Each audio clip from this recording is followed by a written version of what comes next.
দেখি দেখি দাদা, আমাকে একটু সাইড দেন দাদা, আমি একটু বেরিয়ে নিই, আমার গাড় ফিরে গেল বাড়া। আরে সালার মায়েরি কি সুন্দর দিয়েছে।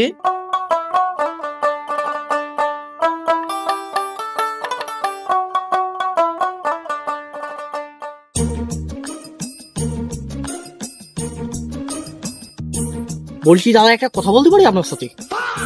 জি বলেন। বলছি দাদা, এই জায়গাটার নাম কি একটু বলতে পারবেন আমার কাছে? এটা তো কালীগঞ্জ মুবারকগঞ্জ স্টেশন। আপনার বাড়ি কোথায় নাকি? আসলে দাদা, আমি চুদর ইন্ডিয়া থেকে আসছি। হ্যাঁ, আমি ট্রেনে আসছি তো।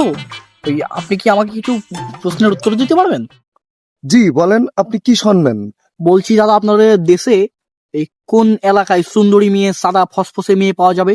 প্রচুর সুন্দরী মেয়ে। আপনি মাঠে ঘাটে পথে প্রান্তে যেখানেই যাবেন সেখানেই সুন্দরী মেয়ে আর সুন্দরী মেয়ে পাবেন। না মানে আমি একটা বিয়ে করতে চাই দাদা, বুঝছেন? সুন্দরী একটা ফর্সা মেয়ে হলে আমি বিয়ে করব।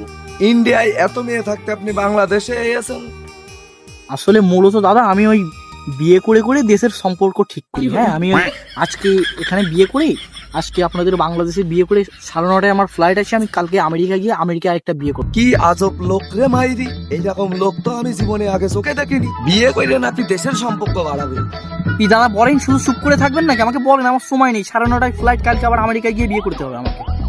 বিয়ে করে আমেরিকায় গিয়ে বিয়ে করে আমি আবার ইরানে চলে যাব, ইরানে বিয়ে করে আমেরিকা আর ইরানের যে যুদ্ধ চলছে না, আমি তাদের যুদ্ধ মেটাবো বিয়ে করে।